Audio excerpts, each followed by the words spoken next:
AITA for refusing to let my still babysit my baby and being unwilling to hear her out. My husband and I had to be somewhere for our older child, so we asked my mill if she could watch our 3-month-old son for a few hours. She said, of course. Unfortunately, when we went to drop him off, she wasn't home, and one of my husband's sisters, Jane 21, was instead. Apparently, my mill wasn't going to be home for a bit, so Jane agreed to watch our son for some time. I immediately said no because, well, Jane believes that babies don't feel anything. She thinks that they cry for no reason, and we shouldn't respond to their cries ever for whatever reason. And that not responding won't have any effect on them. She thinks that anything we do to babies during this period of their lives will have absolutely zero effect on them in the future. She will often call them mindless too.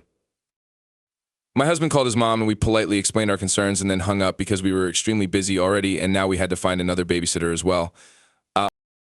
I figured that was it until Jane came over extremely upset and in tears insisting that she's not a bad person and that she would never do anything to hurt any kid.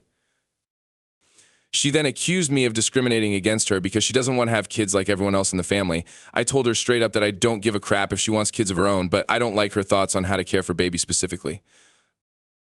Instead of trying to understand me, she doubled down and said that her way of dealing with babies makes sense and that I'm wrong and I'm just extremely sensitive in nature, so of course I don't get it.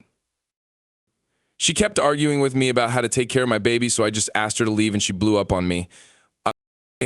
My husband even told her to calm down and that it's not like we're preventing her from seeing our kids altogether, but she just went, "Fuck you and your dumbass kids," and left. Which? Okay. But my mill is really annoyed with me because Jane is still very upset. And I'm just wondering if I'm the I don't think I am, especially since no one lets her babysit for the same reasons, but I'm the first person to actually say no to her face and tell her why instead of making up an excuse. And perhaps I was too harsh.